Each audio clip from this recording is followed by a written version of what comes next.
Hello? Hello? Who's that? Whoa! Water!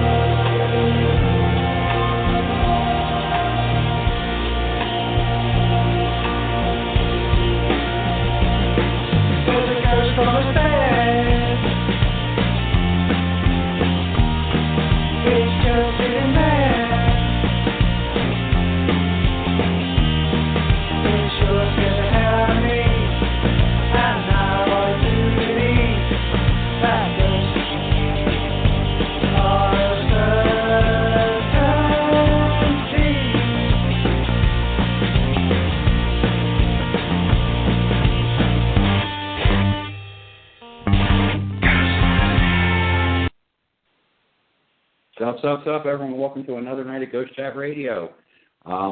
This is the show that makes you wonder, did he really say that? And the answer is simple. Yes, I fucking did. I am the host of Paranormal Rebel. Everyone knows my beautiful and talented and very intelligent, smart co-host, the Paranormal Diva, Jody Haunt, or Jody Smith, whatever you want to consider her. But we're going to have a great show for you. We have a Rocky Stucco. Stucci. That's it. And he messaged that to me earlier, and I got all fucked up in the head. I don't know. But he's a cool dude. I know these guys will love him. Very smart, intelligent guy. So I know we'll get some very unique information out of him. But we do have some interesting paranormal news going on this week. Besides the death of Robin Williams, which is kind of sad and depressing. He was a funny dude. But, yeah, he did commit suicide. It is what it is. I can't stop that, but... We do have some paranormal news, and the first one that I'd like to touch base on is alien smog. Now, these news reports that we dug up this for tonight are actually from well-respected websites, not just, weird news or, the Huffington Post or whatever the case is. These are from well-respected websites for tonight. So let's get into the alien smog. How pollution could help locate ET. Do you have that one open, Jody? I do. You want me to cover it? Yeah, let's cover it. You like aliens. Why not? All right. I do. I love the aliens. So, like Jason said, this is from the Live Science News Network. So it's a very reputable contributor. And this article is actually from, recently, right at the end of July. And it just says, in the search for life beyond Earth, the astronomers should look for signs of pollution in the atmosphere of alien planets outside of the Earth's solar system. The next generation James Webb Space Telescope, which is actually set to launch in the year 2018, could actually hunt for worlds harboring alien life by sniffing their atmospheres for chlorofluorocarbons, which are also known as CFCs, for those of you that don't know. These are greenhouse gases, and they destroy the ozone in the Earth's atmosphere. And, we've been talking about this for years, how greenhouse gases and fluorocarbons and, anything that's aerosol, how all of these things, for like the past 15 or 20 years, this has been a huge focus, how we're destroying our own atmosphere. So these chemicals could be detected on planets with atmospheres that are 10 times thicker than Earth's. And this is what the research is showing. So the scientists are already scanning the atmospheres of alien worlds. Okay, now these are alien worlds, that they think they know of, for traces of oxygen and methane gases that typically coexist in the presence of life. So it stands to reason, we can't be the only ones out here. There has to be some other life forms out there. I've always thought so. It's my opinion, but I've really always felt that and always thought that. So they're searching for signs of pollution elsewhere in the universe to help yield clues about more advanced alien civilizations. That's huge. What do you guys think about this? I do agree that there probably is something else out there. To sit down and say that in that vast, endless amount of space that we are the only planet in existence to have the capabilities of hovering some kind of, atmosphere. I mean, that's plain asinine. I mean, there's got to be something else out there. There has to be somewhere. I mean, there's millions of stars and millions of other galaxies and so forth and so on.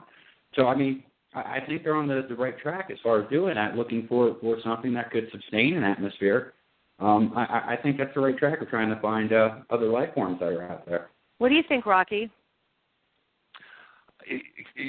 I agree with Jason. It would be absolutely impossible to discount the reality of other life forms in multiple universes. Even the world of spirit. I mean, who knows how much intelligent energy is just all over our universe that we just can't see or hear or communicate with. Of course. I mean, how can we be the luckiest planet in the entire universe to where it has life on our planet, but there is no other planet out there lucky enough to have other kinds of forms of life? I'll tell you a quick story, though. I went to the Burlington Vortex in Wisconsin, and it's really well known for UFO sightings, and they really freaked me out because they started talking about Bigfoot, because people at the Burlington Vortex believe that UFOs and aliens have something somehow related to do with Bigfoot. Really? And yeah, they completely believe that. They believe he's an alien being. And it is a fascinating area, too. I mean, they're finding giant skeletons there, and they're finding ancient mounds there, and they just found a small pyramid at the bottom of the lake. So there's some really weird stuff happening there. Yeah, I saw that. Yeah, but they freaked me out so bad, though, because we're leaving the woods at like 2 in the morning, and I was the last person in line. And I've never been big into Bigfoot. I'm not saying I believe or don't believe. I've just never been big into it. But they had me so brainwashed that night that I kept thinking that some big 7-foot, 8-foot hairy dude was going to come out of the woods and just grab me and take me away. I love it. I would be too. I've heard that that's a pretty incredible place to go and visit, and I would love to go there.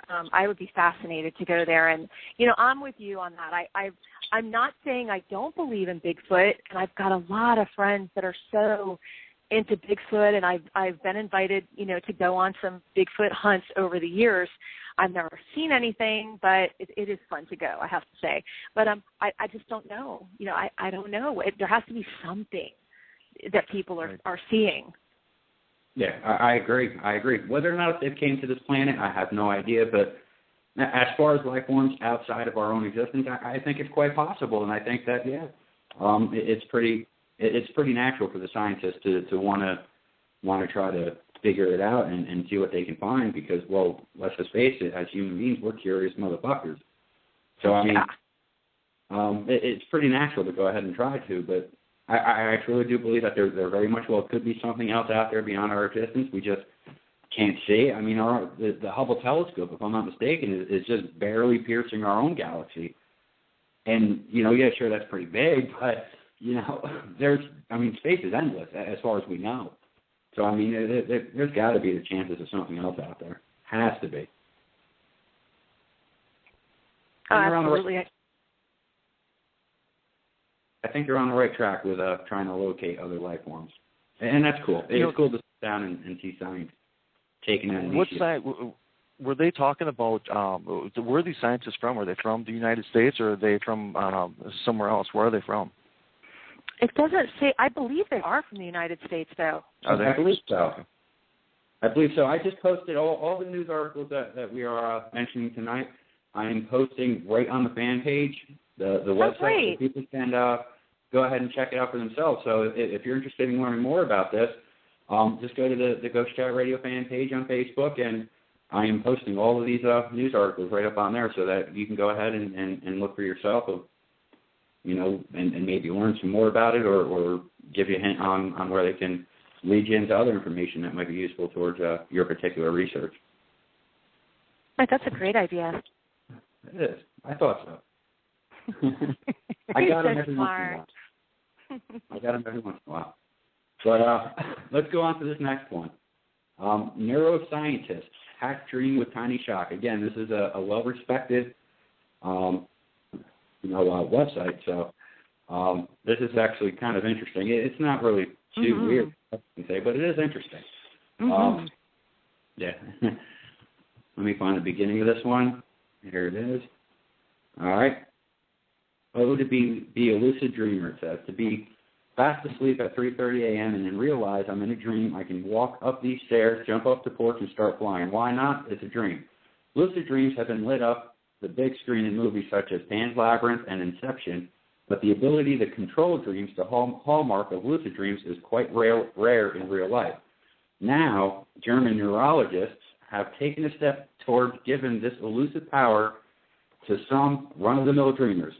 Small electrical impulses during sleep make some people feel as though they can manipulate their dream. A team from Goethe University, Frankfurt, and the University of Göttingen reported Sunday. The short shocks, which are barely perceptible, also make some sleepers more aware they're dreaming and feel more like they're watching their dreams as outsiders. The scientists wrote in the journal Nature of Neuroscience. Let me see here. People normally take their dreams as reality while they're sleeping, says neurologist Michael Nish at Goethe University, Frankfurt, who contributed to the study. Lucid dreamers view their dreams like a movie. You know it's a dream, and you can change it in certain instances. You put the dream in a dimension other than reality. Nish and his team's technique is still far from giving people inceptions like powers to climb walls, woo beautiful suitors, or fight armies, but he hopes a similar method may one day help treat mental disorders, such as schizophrenia and post-traumatic stress disorder. Dreams can be really terrorizing for patients with PTSD. This tells shops if it would be possible to induce lucid dreaming with these patients, maybe it would reduce their suffering. Previous studies have found that lucid dreams occur during REM sleeping, the time of the night when dreams are most memorable. And that's all I'm going to read because this article is pretty damn big. But that's pretty interesting because it does correlate with some paranormal phenomena, actually. The ability to manipulate human energy by using electrical impulses to control something, well, let's just face it, is paranormal. I mean, your dreams are paranormal no matter which way you cut it. It is pretty impressive.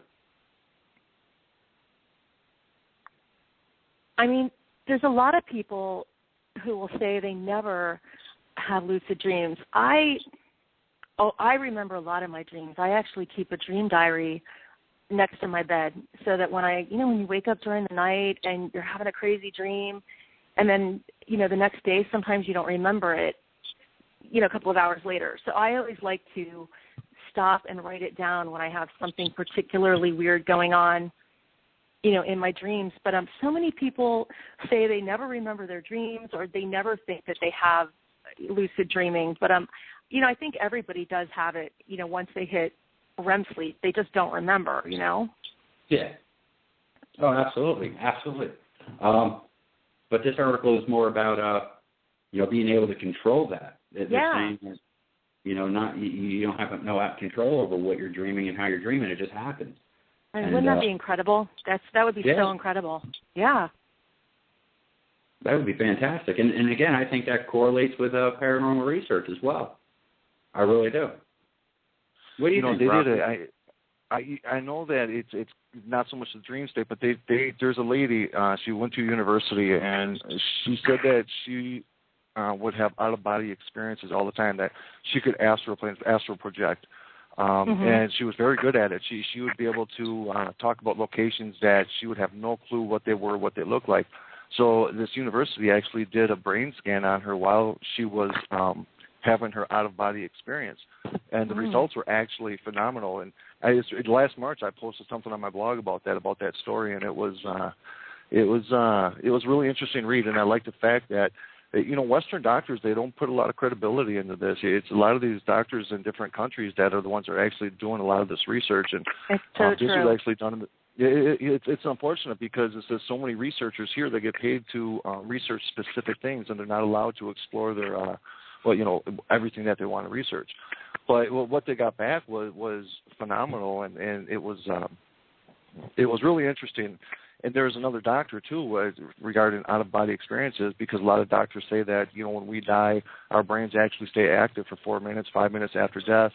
We were going through hallucinations while we're dying, hence the fact that we see the white light, so on and so forth. This one doctor, a neuroscientist, He obtained a brain disease, and he was dying from this brain disease. His brain was completely dead in all the areas where we dream at, and where we think, and where we hallucinate. All those areas of his brain were infected. They were non-functioning, and yet he had an experience of life after death. And he was so fascinated by this experience because it was his own theory that said it was not possible.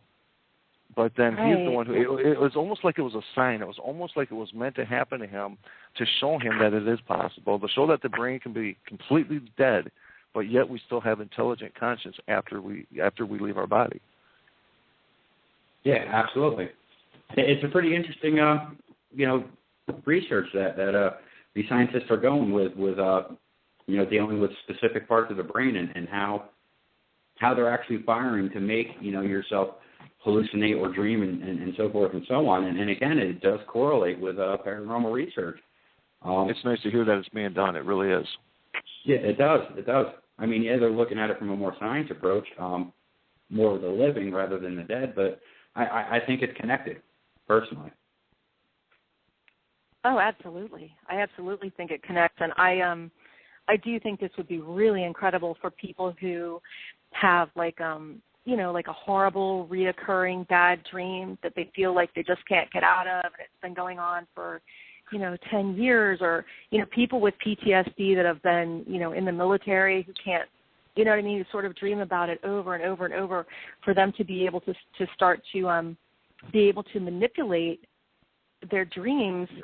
I mean, it would be so incredible for those people. I can't imagine, the peace that they would get and the better sleep that they would be able to get, if this is really going to work, and if this could actually become mainstream at some point, it would be an incredible treatment for people with, mind difficulties. Absolutely. Tell me what you guys think of this. I was diagnosed with PTSD. I was never in the service, but I was diagnosed with it. Mm-hmm. And they put me in, and this treatment is called EDMR. Okay. And what you do is you have these little probes, these little tiny rubber pieces that you hold in each one of your hands, and you squeeze it, and you look forward, and there's this set of lights, and these lights go back and forth really quick, and all you do is you stay focused. Something with the vibration that's happening in your hands while you're watching this light, it pulls up repressed memories. It pulls up things that you haven't thought of since you were probably 7, 8, 9, 10 years old. And I don't know how different this is compared to this study, because it sounds like they're digging deeper in the brain than our conscious mind is able to do. But it was really freaky at first when I went through this, because I didn't really understand what was happening to me. And what it was doing, it was making both sides of your brains work together at the same time to eliminate not just the surface issues, but the deep, go deep to the core issues. And it was pretty intense. I think it's similar research, considering that you're saying it's bringing up memories that you haven't thought about or you've forgotten or repressed, and much like anybody's office, I mean, your brain is pretty much all the same thing. And when you repress a memory, you're just throwing that memory in a folder somewhere and stacking it up on the shelf and never seeing it again until you want to look for it and you can't find it. You know what I mean? It's there. It's just you don't know where the hell it is. So, I mean, I think it does correlate in the same thing. I think it jumps your brain to try to, start making sense out of what the hell's in there. That's so interesting, Rocky, because that's a lot like I'm certified as a hypnotherapist, and it's very interesting because that's a lot like what we do with people who have blocked memories through hypnotherapy, is get them to focus on one thing and try to, dig back deeper and deeper for these things that they just can't remember that happened maybe even when they were children. So I think that's so interesting that they were doing that for your PTSD. And did it help a lot? Did that help you? Yeah, it was making you identify memories that you avoided for so long, and that's exactly what it was doing. It was making them come to surface, no matter how hard it was to deal with it. Jason, like you said, if you put it on a bookshelf, and as there's core issues and there's surface issues. From one core issue stems 10 surface issues, and before you know it, people become so lost and they start questioning, well, who am I? I don't even know who I am anymore. And that's a big part with what you do, Jody, and with this PTSD program with the EDMR. is they're going beyond those surface issues, and they're putting you in a corner almost and making you confront these issues. And I tell you, it was heaven sent, because there was things that, nightmares and the dreams and the not being able to sleep and the anxieties and the piles and piles and piles of medications, and I was a walking zombie. And this was actually what helped. So if they can figure out a way to get deep into somebody's subconscious mind and to pull these memories out, I mean, that's where the healing truly starts. And I tell you, life becomes fascinating once you can eliminate those demons. Oh, absolutely. And then I've also done over the years, there's a site you can look at, Centerpoint Research. Have you ever heard of them, Rocky? I have not. I've heard of them. I don't know much about them. Have you? I am really into them. I started with some meditation from that site about 6 years ago, maybe almost 7 years ago now. And through the meditation that you can get there, you can even get a free, I can post a link, you can get a free demo CD if you want to see how you feel about it. But when you listen to it, you start with just 20 minutes a day, it actually causes your brain to forge new neurological connections between the left and the right side of your brain. And let me tell you, after you've been doing it for about a week, like, your head starts to hurt. You can really feel that something is happening. And, this meditation takes you, all the way down. You're meditating like a monk by the time you go through this for a couple of weeks. It just is life-changing how that works. So I think that's so interesting what they were doing with you. I'm going to have to study up on that. Yeah, check it out. It's especially if that's your field of study, definitely. I can't really explain what it does to the brain. If you research it, you'll probably understand it a lot more than me. I was the patient at the time, and honestly, I'm going to be totally honest with you guys. I actually had to see a priest when this started happening, because there was just so many things that was pouring out of me, and I didn't know who else to turn to. Yeah, it's deep, and we see people every day that they're living their life with these buried emotions, and we deserve better than that. We really do. We deserve better than that. That's so true. Why don't we go on to the next story? Are we going to do the Bible story? Well, let's do the Bible story. This is an interesting one. This one here, the reason why I like this one is because if it got out to the general public, not too much the paranormal enthusiasts, but the general public, this is the one story that will throw chaos amongst religion. Well, it's really interesting as we go through this, because as you know, I'm not super religious, but I was raised Catholic. I went to Catholic school for 12 years, and this is so anti what we would ever think, growing up that way. But I've heard for many, many years that there were lots of lost scriptures that they're hiding even at the Vatican, that they just don't want people to know about or people to read, So what this article says, 1,500-year-old Bible confirms that Jesus Christ was not crucified, Vatican in awe. And I have always, we'll talk about it later. I don't want to get all controversial, but I've always had my own opinions about this. But I've always had a different opinion on that. But much to the dismay of the Vatican, an approximately 1,500 to 2,000-year-old Bible was found in Turkey, in the Ethnography Museum of Ankara. Say that 5 times fast. So this book was discovered and kept secret in the year 2000, and it contains a lost gospel, which is the Gospel of Barnabas, who was one disciple of Jesus Christ. It shows that Jesus was not crucified, nor was he the Son of God, but he was a prophet, which I've always said he was a prophet. The book also calls the Apostle Paul the imposter, in quotes. The book also claims that Jesus ascended to heaven alive and that Judas Iscariot was crucified in his place. That's fascinating. So it really is. So a report by the National Turk says that his Bible was seized, actually, from a gang of smugglers in a Mediterranean area operation. The report also states that the gang was charged with smuggling other antiquities, illegal excavations, and the possession of explosives. is valued as high as 40 million Turkish liras, which is, to us, about $28 million. So, man, where's the Thieves Guild when you need them, it says. Now, about the authenticity. According to reports, the experts and religious authorities in Tehran insist that the book is original. And there is a picture of the book, and I know that Jason will post this link, and boy, it looks original. The book itself is written in gold lettering, and it's a loosely tied letter in Aramaic, which was, of course, as we know, the language of Jesus Christ. And it gets even better. I mean, if people know Aramaic before we continue on with it, there's only a handful of people today that know how to speak Aramaic. It's lost art. The language has not been spoken since about 900 AD. Yeah, AD. Yeah. Oh, yeah. So, I mean, this is something that is definitely around that era, considering it was written in that language. Oh, yeah, absolutely. Well, the text maintains a similar vision to Islam, contradicting the New Testament's teachings of Christianity. So, I mean, wow, how controversial is that? Jesus also foresees the coming of the prophet Muhammad, who would found Islam. As we know, Muhammad founded Islam about 700 years later. It is believed that during the Council of Nicaea, the Catholic Church, and see, this is what I know and what I've always believed, that they handpicked the Gospels that form the Bible as we know it today.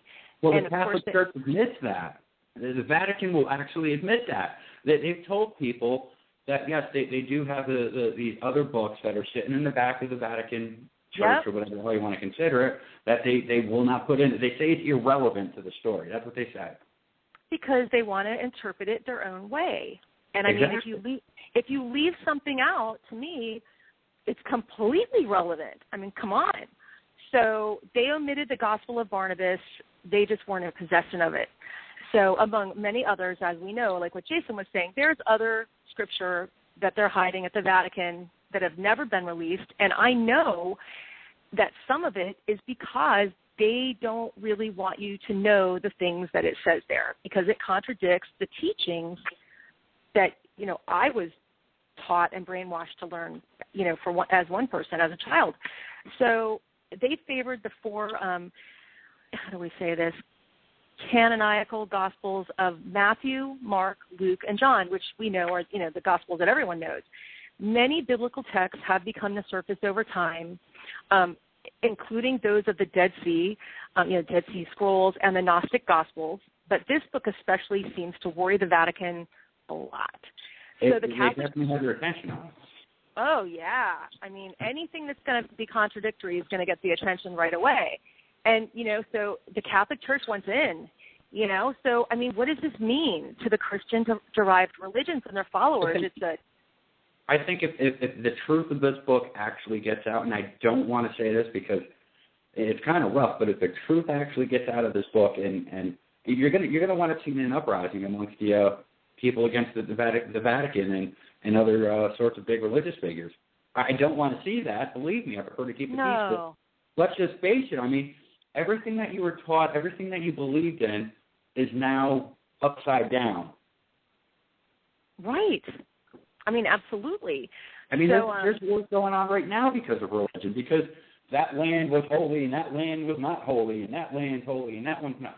People are fucking killing each other over that. No less a book that's saying everything we taught you is fucking bullshit. You know what I mean? This could start a serious uprising. Right. And I mean, I started, hearing about lost gospels. I never heard about that as a kid growing up, but maybe 12 years ago I started to hear about things like that. And so I've always, paid attention anytime I read anything like that because, I want to know. I would love to know what they say. But, of course, the Vatican has asked the Turkish authorities to let them examine the contents of the book within the church. And if they take it to the Vatican, you'll never see it again. But now that the book has been found, will they come to accept it and its evidence? Will they deny it altogether? Are they going to call it a Muslim lie, as did the Truth magazine in 2000? To many, I mean, this book is a beacon of hope. Believers soon realize that the object of their adoration is arbitrary and, that all text, especially religious text, is subject to interpretation. And I mean, I think we should all know that. Well, it is open to interpretation. Yeah. I mean, people have to understand one thing, and this is fact. I'm sorry to say this is 100% fact. Man wrote the Bible. Jesus Christ did not write one fucking word in the Bible, neither did God. Man wrote the Bible. And the one thing that we know about man is we're a bunch of fucking assholes. We are. I'm sorry. We don't know that from a hole in the ground. It's true. We lie. We like to screw people over, and we like to mess with people in hopes that they fuck up somehow. That's guys. That's what we do. History has proved that. It has. True. It's so true. I mean, and many of the stories were written in sort of, a fictional way. I mean, they're very anecdotal anyway, in the scripture that we do see. So, I mean, clearly, each of the different churches does interpret it their own way, as does, the Jewish religions. That's why people break off from the church. They break off from one church and create another one and sort of rewrite the scripture how they want to believe it at their church. And I think a lot of things were lost from the original translation, that's for sure. Yeah, absolutely. Absolutely. So, I'm just throwing this out there, but maybe, just maybe, this whole story is, it's probably some truth behind it. Don't get me wrong. They might have found this book, so forth and so on, or had this book. But maybe the government threw this out there, the Turkish government threw that report out there to try to start some kind of uproar. Maybe there's a conspiracy behind it on that aspect. I mean, there could be, and even if there's not, the Catholic Church will probably try to say that because, we do that. But, what does this mean to, atheists and agnostics and secular thinkers? Is it real? Is it fake? Does it matter? And, hopefully this news story will inspire very religious people to ask questions instead of just pointing fingers or believe. Many people just blindly believe what they're told. I mean, exactly. they do. And the fact is, after they've been screwed over by men, after they've read the history books that men are nothing but assholes, and I'm willingly admitting that men are nothing but assholes, they will take that lesson from a man. They will say, okay, man knows all. It's funny.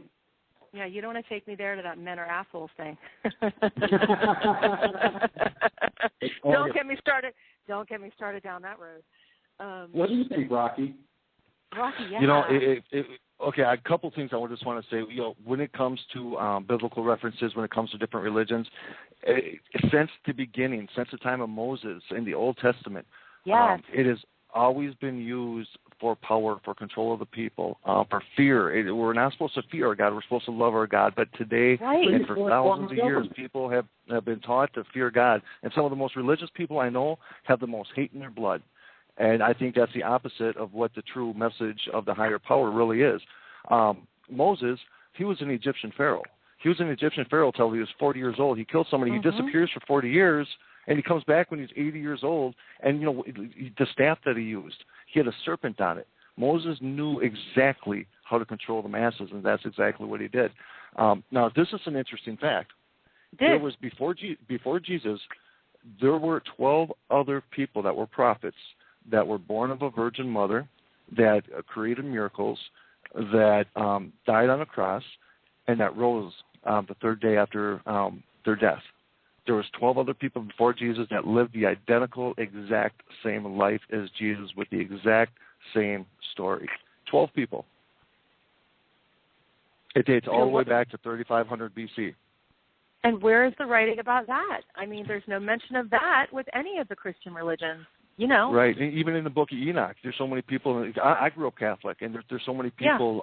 Your modern day Catholic, your modern day Christian, they don't even touch the book of Enoch or the book of David. There's so many books out there that are inspiring, and just because some of them get creepy, that doesn't mean it wasn't real. Because as much as we think we're a cruel person or a cruel society now, it was probably more cruel back in their day. I mean, you remember one of those, he was a gladiator. He started the army from Rome, and he went against war against Rome, and they called him down at the tip of the boot in Calabria.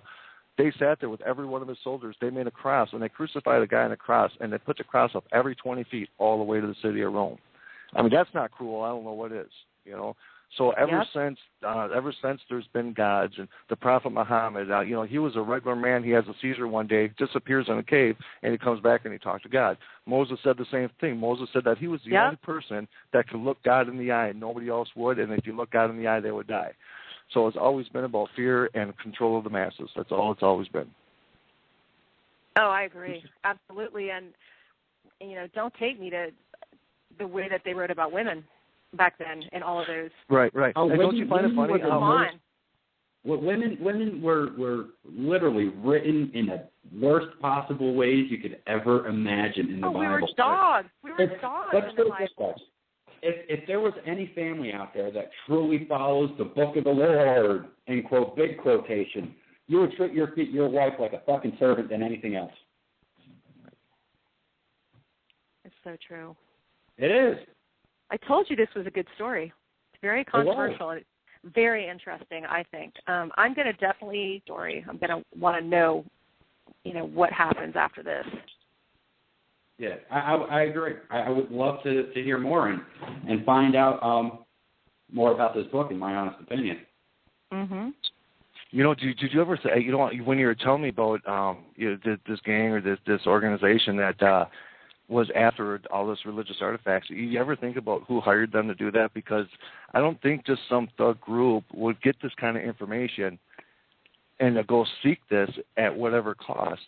Just to have it. I don't know that they were. I think they just stole a lot of stuff, and this just happened to be one of the things of interest that they ended up with. I don't think they went in just to get this. Gotcha. But yeah, of course, I wouldn't doubt that the Catholic Church would go in and try to get something like this. I mean, you know, you were raised Catholic like I was, so you know the power behind the Vatican. I mean, come on. Right. They're capable of anything. Anything.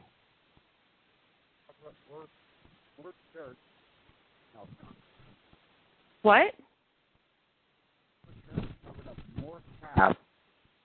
Than anything going. I think they've covered up more crap than our own government, and that's pretty sad. And they'll willingly admit that. Yeah, we that was kind of fucked up, but you know it wasn't all that bad. They'll say that too. They're all fucked up. Bottom line. But let's get the great stuff that's with our guest for this evening, Rocky Stucci. Yeah, let's hear about you. Let's hear about you, Rocky. Tell us a little bit about yourself. Well, I'm a father. I got 3 boys, all diagnosed with autism. I've been married for 12 years. Been with her for 15 years. She was my angel. She's actually what saved my life. You know, I got a good job, but my heart, my spirit, my passion has always driven me in some very interesting ways and some interesting areas. I'm a keynote speaker. I'm a motivational speaker. I go to schools. I go to treatment centers. Wherever I speak at teacher conventions, wherever my voice is needed to be heard, whatever message it is, as long as I lived it and as long as I'm comfortable with what I'm talking about, I will go there and speak. Just recently, probably within the last year and a half, I've been getting a whole bunch of speaking engagements regarding paranormal, and not just your typical surface paranormal, not your TV paranormal, more the spiritual roots and a truer understanding of life and the reality and so the psychology and the human body and understanding the human body. And I always tell people, if you're involved in the paranormal one way or the other, there should be something that inspires you to live better. Because, you know, 80% of what I have encountered hasn't always been the most inspiring events. And honestly, when my time's up, I don't want to be there. I don't want to be in this place of confusion. Going back to religion, same thing with religion. You know, Christianity teaches heaven and hell, but they don't teach the journey of spirit in between. When you go to like the Buddhists, the Tibetan monks, the ancient Egyptians, and they had the journeys scripted. They had in detail the reincarnation and what happens in the afterlife, and people look at the Egyptian Book of the Dead like it's full of all these spells, where they're not really so much spells. They're gifts and they're tools to help their spiritual journey to transform and to move on. What got me into the paranormal was, for many, many years I made a lot of mistakes. What I speak about isn't from a school education, it's from real life events. And, like I said earlier, I have been diagnosed with PTSD. I ran with some dangerous crews, some different motorcycle clubs. I've seen a lot of death. I've seen a lot of suicides. I've seen a lot of overdoses. I've seen my best friend get killed. There's so much, and I had so much hate. And there was times in my life to where if there was anything that resembled a God to me, I absolutely hated him because I blamed him for everything that happened in my life. But the reality is I put myself in those situations. Nobody on this planet or nobody above in the sky forced me to do anything I didn't want to do. I've always been a strong-willed individual. And it was accepting responsibility for who I allowed myself to be in order for me to become a better person. So, about 8 years ago, I was in a really bad motorcycle accident. I got crushed between two cars. Wow. And, I got 12 screws in my back. Now I had brain contusion, my brain damage. It was really messed up. And I got hooked on the pain pills. And, I've struggled with addiction most of my life, but it was the pain pills that really took me down. And the last year of my addiction, I was hospitalized 12 different times from either overdosing or detoxing so hard. Oh, and wow. So when I went into treatment, in treatment is when they started doing this EDMR treatment with the PTSD. And that's when, I'm detoxing at the same time. And now they're doing this EDMR, and I could not believe what was happening. I didn't know what to expect. I walked into this room, and I seen these lights. I'm like, okay, I'll give it a shot, And that's why I said I had to go talk to a priest, because what I had to say, the counselors could not legally listen to me say it. They just, by law, they couldn't hear what I had to say. And as I was recovering and the psychological stuff was really kicking in and the things that I put my families through and the selfishness of me choosing me before the people I took the responsibility of having, a lot of that stuff was going all through my mind. But what was really bothering me, too, is that all these people that I knew, all these people that died one way or the other, I wanted to know that they were somewhere else. I wanted to know that, my brothers out there and my family that lost their life to stupidity and drug abuse and bad choices, they weren't just gone. They weren't just physically gone. All my life, I've always had a belief. I've always believed that there's more than just us. I think it would be really selfish to think that we are the only things that exist. And I actually think it's selfish to think just because we're human, we're superior. Right. So I got on this big kick. I'm sure you guys have heard this 1,000 times. People come up to you and say, I will not believe in a ghost unless I see one. And that was where I was at. I needed to see something. I needed to experience something. I needed that validation, I guess. And it's selfish. It absolutely is selfish, but I needed that validation for my heart to heal. And that's kind of how this paranormal journey it really went into full gear. So I started going around with different groups, and I started going to different locations, and I started experiencing some really weird things. I always tell people, be careful what you wish for, because when it happens, the first time I actually seen something that could not be explained, we're at this old farmhouse, and this door got kicked open. It literally was kicked open from somebody that was inside the closet. We just showed up at this location. And the baby was getting harassed. The rest of the family, there was no problems. It was the baby. You could hear people talking to the baby through the baby monitor. And when I seen this closet door open, and it viciously opened, and I seen nothing in the closet, I literally scared stiff. Honest to God, I was scared stiff. For probably 2 minutes, I was completely froze, because I've never seen, especially a poltergeist, I've never seen anything like that. So I started having these weird experiences, and then there was a flip, and I believe everything happened for a reason. I was at this theater, and we're down in the basement, and a very notorious place, very active place, very intelligent. I picked up an EVP of a little girl, and she was literally talking to me, and she was answering my questions. And while everybody was high-fiving one another and hooting and hollering because they got this really cool Class A EVP, I had to step outside. I had to step outside because I heard the story of this little girl. I knew all about her, and I was heartbroken. And I started thinking, what if something happened to my child? Right. What if something happened to my neighbor's child or to anybody? And now people are reaching out to communicate, but then when they make the effort to communicate, it doesn't get acknowledged. There was this selfish glory that I was witnessing, and I felt very uncomfortable with that. This was a kid. And there's an EVP where she even comes through and she says, I miss my mommy. So I'm talking to somebody. I'm like, why can't, and this is before I took advanced different types of training and started educating myself. I go up to this guy and I'm like, why cannot, her mom was still alive. Why cannot we bring her mom to this theater? What can we do? There is something that could be done.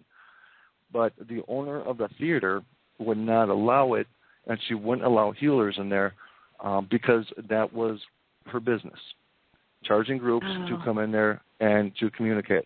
Now, you know what? That guy in the basement, hey, you know what? He's a grown adult. If he wants to stay in this little room in the basement, and I've talked about intelligent, and he swears at you, and he cusses you out, and he calls you by your name, and if that's where he wants to be in his afterlife and spirit, if he wants to be in a little tiny basement and for some reason stay there all the time, that's on him. But we're talking about a child who wasn't educated growing up to be an adult on the spiritual journey or the afterlife or ghosts or anything like that. So that's where the big thing really, really flipped for me. And I've been very fortunate through this time that I've worked with some amazing, amazing people that have taught me so much. I've worked with Reverend John Lillick and this girl, Diana Palm. I'm a certified theta healer, and theta is a physical healing, a psychological healing, and they also do a lot of spiritual work. And I'm a skeptic on everything. I'm a skeptic on I've been studying psychology since I've been 22 years old. The human body, the human heart, the EMF of the human body, and it's so important to understand all these factors anytime we go to these locations. A lot of people don't realize that the human heart has 1,000 times more EMF than the human brain. 1,000 times more EMF. The human body at one given time has enough electricity in it to light a small town for a week. And we need to use this energy to create a positive, a higher vibrational energy around us. And that's where we go back to like the universal laws, the laws of vibration, law of attraction, because we are a frequency. And what we send out, we get back in, and we get that right back. And so I'm going through all this different training, and now part of Theta, and this was the life-changing moment for me. Part of Theta healing is crossing over spirits. Now, you got to understand, 5 years ago, I'm in a bike club. I'm rolling around with brothers on bikes. We're making, you ever think for a second I'll be talking about crossing spirits over, you would have thought I was freaking nuts. And I was honest to God, I was. And I was uncomfortable to even talk about it when they were teaching me how to do it. Now, Theta is a brainwave that we get to. It's, so you understand, when we're in deep sleep, we're in a Theta state. I do, because that goes back to what I was saying about the center point research. It has to do with the theta brainwaves as well. So I'm right there with you. Yep, and that's where you're in the most control of your body, your vibration, and the energy around you. And so were teaching me how to do this crossing over stuff. And honestly, I'm not saying I'm gifted. I don't practice anything like that. I'm very sensitive. I'm sensitive to energies. I knew something was happening physically. I knew it. Something really weird was happening with my body when we went to a couple locations to do these crossings. But it wasn't validating. No, I could not go up to somebody and say, we crossed somebody over and they're going to be okay, because even when people go to psychics or mediums, even if they're the best medium in the world, there's always going to be a little bit of that doubt in their mind, because they're hearing it from an individual and there's no validation besides that individual. And I know some amazing mediums. And sorry, my neighbor's starting his truck. I can't hear it. So there's this little boy, And I tell the story to everybody because I hope that people hear the story. I hope they digest the story and understand what happened here. His name was Devin. Devin was 8 years old. And on the east side of St. Paul, in the Twin Cities, there was a gentleman, a man, don't mean to call him gentleman, he was a man. He decided to take out his 9mm and just start shooting at cars driving by, just for no reason. And little Devin was in the line of fire. And little Evan got shot, and he died instantly, and his mother took a bullet to the arm and in the shoulder area, and the bullet went all the way down to her wrist. So Devin's mom, she called me probably about 2 months after this has happened. I am extremely sensitive now about anything spiritual when it comes to children and with people right after they lose somebody tragically, because they're in a really bad emotional state, and you got to kind of tiptoe around that unless you've worked with people like that and understand that, and you guys probably do. But it's a sensitive area, and you can really mess with people's emotions. So I kind of kept my distance for a little bit. And I decided to go over there, and I went there for her. I went there for her just so she could talk, so she could get it off her chest. My biggest fear on this planet is losing my children. Oh, yeah. And she was begging me and begging me and begging me and begging me, just try something, do something, try to do an EVP. She goes, I want to hear his voice. I was there for 3 hours, and right at the end, I went into Devin's room. I was the first one in his room since his death after 2 months. You walk into his room, and it was ice cold, ice cold. And I just sat in there for 15 minutes, and I just closed my eyes. And then I brought the mother in there and the sister in there and the friend of mine that came with me. And I started my recorder, and I just asked, I'm like, Devin, buddy, I go, can you tell me, what do you like better? Do you like Legos better, or do you like dinosaurs better? And about 10 seconds after I asked that question, you hear him whisper, dinosaurs. And then he says, I still feel cold. And I heard that. Now, I understand the human mind. Sometimes we hear things that we just want to hear. So I took this EVP recording, and I sent it out to people all over the country. And I'm sure you guys know a few of them. And I didn't tell them what it was. I just said, I got a file. It's 30 seconds long. Tell me if you hear anything. If you hear anything, tell me what you got. And literally within minutes, I was receiving messages. Dinosaurs, dinosaurs, dinosaurs. I still feel cold. Dinosaurs, I still feel cold. Wow. Okay, so they were hearing what I heard with not even knowing nothing about the story. So a couple weeks later, again, here we go to the dreams. I dream all the time, and I remember my dreams every night. Sometimes they freak me out, and sometimes I hope they're not true. You know what I mean? Rocky, do you keep a dream journal? I don't. I tell people about them. Good. I can tell you what I was dreaming last week. I remember them to the T. Yeah, but you'll see a pattern. I guarantee you. If you keep a journal for like a year, you will start to. Some patterns will emerge, and some topics will emerge. It'll be helpful. Trust me. I thought about it to validate my dreams to the reality, because you know how sometimes you'll have a dream, and then you get this feeling of deja vu, and it's like, oh my God, I dreamt that. Right. I thought about doing the journal for that reason. But so about a couple of weeks after that EVP, I had a dream, and it was Devin. He was trying to talk to me. He was trying to reach out for me, but I couldn't hear him in my dream. It was distress, and I felt it, and I felt it in the morning, and I felt it all day. So the individual that taught me this theta, I called her up, and I was telling her about this dream. I was messed up in my head. This bothered me. It bothered me. And she's like, Rocky, she's like, you need to help him cross. I'm like, you mean, now this is when I was first learning this stuff. I'm like, okay, so you want me, okay, so do I need to go to his mom's house then? Do I need to call her up? And she's like, no. And she goes, you just call him to you. She goes, ask your guides, ask those around you to bring Devin to you. And again, I was skeptical, but if the possibility was there, I was going to give it a shot because of this situation. And now, mind you, I have all this recorded. Everything I do, anything that I say to you from today, in the near future, in the far future, anything that I say to anybody, period, I can validate it and back it up with audio or video. So I set up a couple candles. I lit up some frankincense. I love frankincense, so I always just light frankincense. And I sat down and had my video recorder going, plus I had my EVP recorder going, and plus I was running white noise. Excuse me.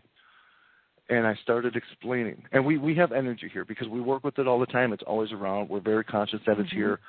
And so I was just talking. I'm like, this is what I need. I said, any of you that need to communicate right now, I need you to step aside. I need somebody to bring little Devin to me. I need him here, and I will not continue until I hear him. And you actually start hearing the spirit come through, identifying. They're saying, Devin, he's almost here. And then you hear the same guy come through. He said, Devin, he's here. And when I heard this real time. My body, I felt it. I felt it. And you were so connected.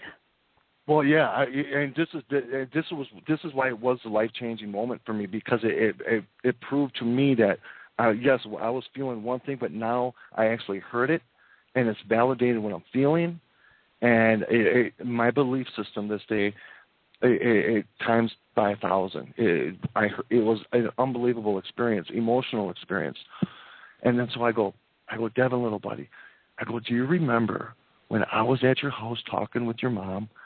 And then all of a sudden his little voice with this little speech problem comes through, and he goes, Rocky.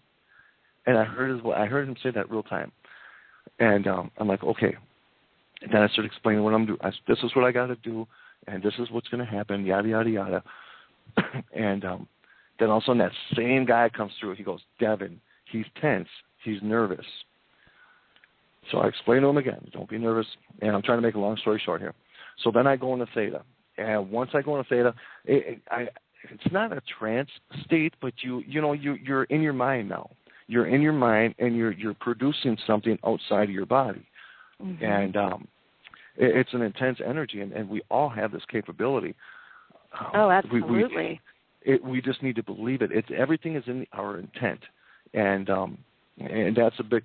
Somebody will come up to me, and I'll go to this house that has this crazy activity, and they'll have biblical stuff all over the place, and they'll wonder why that's not protecting them. And I tell them, I says, it's a physical object. It's what you believe in that physical object is what's going to protect you. Right. It's just stuff. It's just stuff.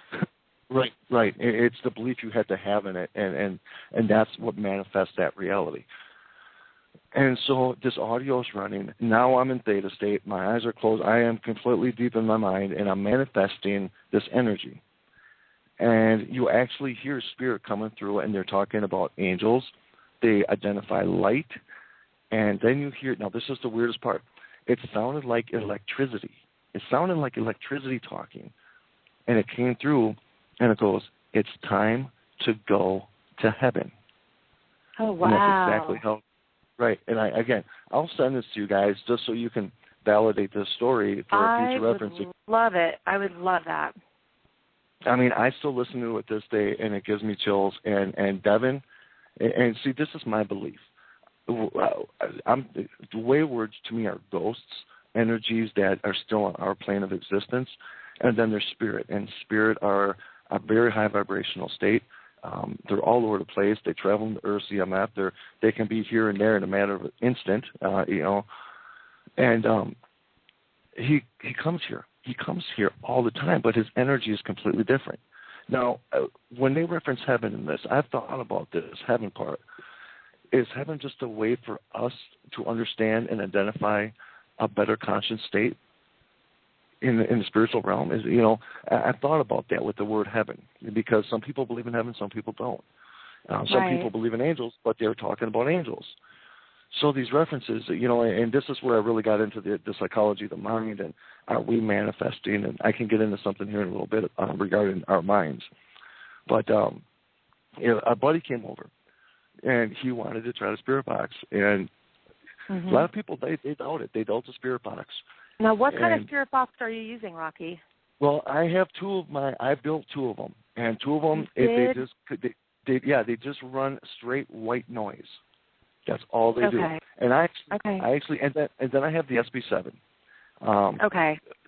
If you're going to use the SB7, this is what I recommend to people: get that little Faraday pouch, because if you have that Faraday pouch and it eliminates the signal going to the radio, You're not going to get that interference. And another thing people need to do, too, if they're using the SB7, is they need to use Audacity or another program, and they need to clean all that noise out and listen to the back. That's what I use, the Audacity. Yep, it's not going to be like a two-way radio, and that's what I try to explain to people. You need to take all that white noise out with the noise removal on Audacity, and you need to listen to what's happening in the background, because that's where the most intelligent stuff will come through. My other two radios get no radio signal at all. It's just a straight scan with no tuner on it, and it's just pure white noise, and I get amazing hits on that as well. Somehow their frequency is twining with the frequency of the radio. I don't know how it works scientifically. I really don't. There's all these theories. There's people that say how the spirit box works, but I mean, there's universities that study telephone calls from the dead, and there's cases that they cannot figure out. They cannot explain what's happening. They cannot explain what's happening. I have this idea of converting my own radio. This is what I'm going to do to, just so that I know, and I'm going to want to do it soon, very soon. I'm going to patent it and sell it for a lot of money too, just because I can. But this is my idea of what I'm going to do for my own particular form of radio. And this idea, I don't even know why I'm saying it, because I'm planning on selling it. But hey, if anyone else can do it, I guess so. This will eliminate any radio sources, any frequencies. Period. You're not going to get it.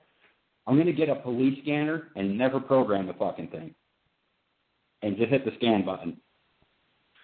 And honestly, brother, that's what it is. It's not the signal coming from the radio station down the street. Somehow it's the radio itself and the being able to manipulate the white noise.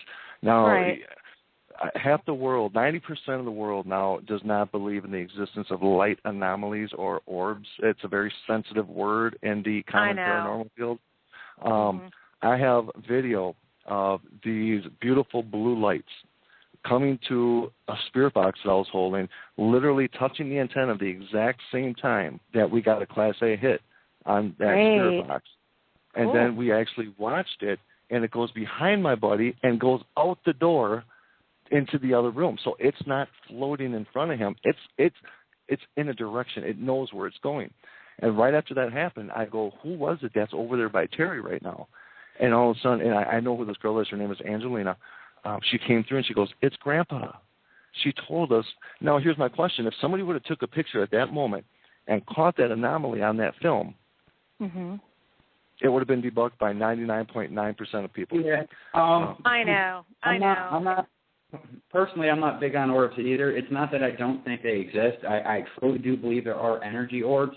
The only problem is there is so many alternatives of what it can be. I want something that someone's going to say, yes, I can't debunk that at all. Even my own evidence, if I catch an apparition, some kind of shadow, I'll do whatever the hell I can to debunk it. I don't want the shadow to be there. So when I do want... All right, now it's quiet. When it comes to photography, go ahead, dear. I'm sorry. Well, I was just going to say, I know Jason's not an orb guy, and on many, many occasions, I've had photos with orbs that, definitely I debunked them, and I knew that it was some sort of, condensation in the air or a bug, or, I always try to debunk them also. But I even sent Jason, I think, one of my pictures that I have a few pictures that I know, like what you're saying, Rocky, I know it was spiritual energy. And I know this because I am a psychic. I felt it, and because I do have EVP from that time, just like what you're saying. And, people that just glance at your picture can't know that. They don't know what the experience was or what happened or, what you were saying about the blue lights. They don't know. So immediately they're going to dismiss your picture. That's why I don't post mine on Facebook, so I don't have to deal with that. And you know what, Jason, brother, I completely agree with you, too, because when it comes to photography, everything can be debunked. There's always a reason why something is happening that shouldn't be happening, whether there's just too many factors for you to actually say it's a credible picture. And I absolutely get it. And don't let me misspeak, because I'm not an orb jumper. I'll say about 98% of what people think are orbs are not.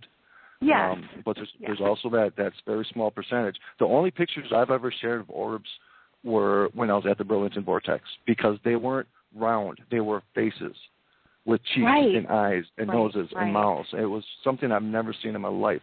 I have a few like that. I know exactly what you're talking about. And if I see a face in it, I am telling you it was something. If it looks really, really like a face, what you're saying. It's amazing, isn't it?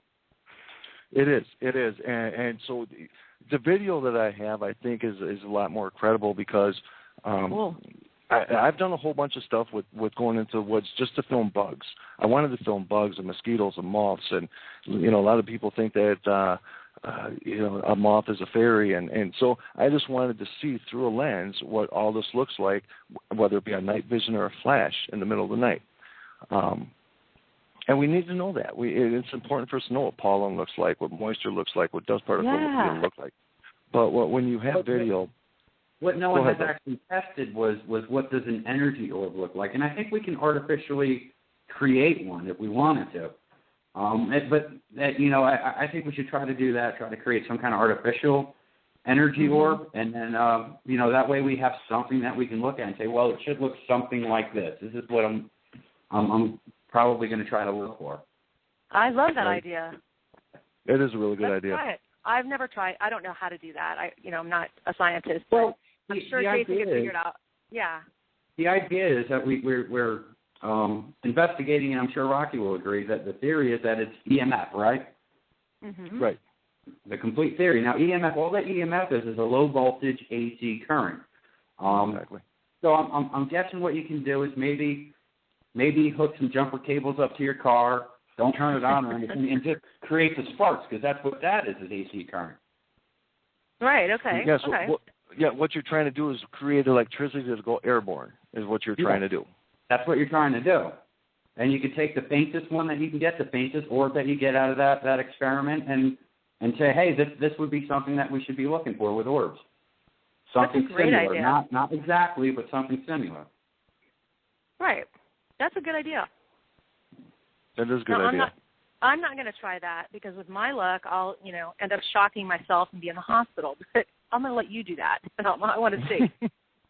Yeah, send us the video. That'd be my luck. Yeah. I'll put it out there.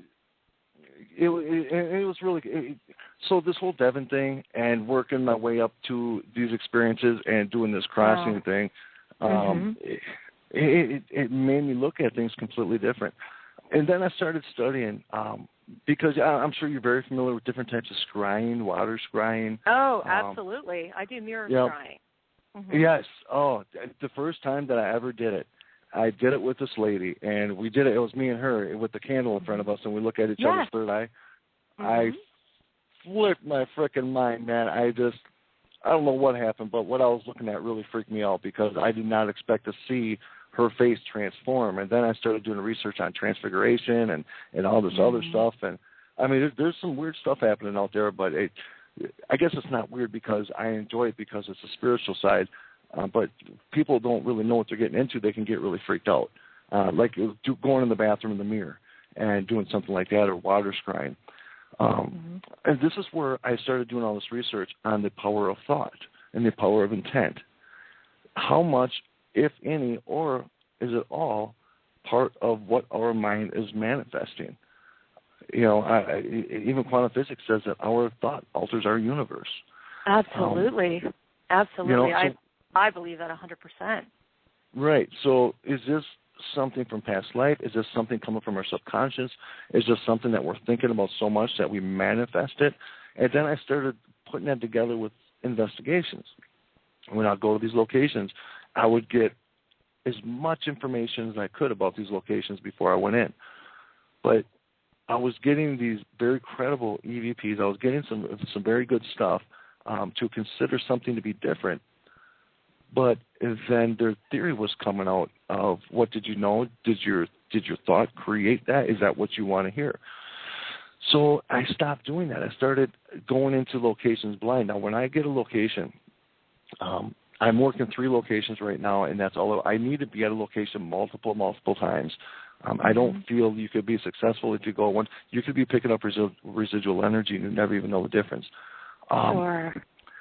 So when I started going to these locations blind and doing investigative work and getting names and different types of information, and then going to the individual that owns the property and presenting them with this information, there is no way that my mind knew of who these people were, that they existed, that they would be in this home, that they were possibly still claiming that area as theirs. So when I can do something like that, I believe it gives it a lot more credibility, because then they can't come at you and say, is it the power of thought? Did the power of your mind create what you wanted to hear and manifested that reality? And it's been phenomenal, because I'm working 2 locations right now. Mm-hmm. One of them is called the Fern Hill House.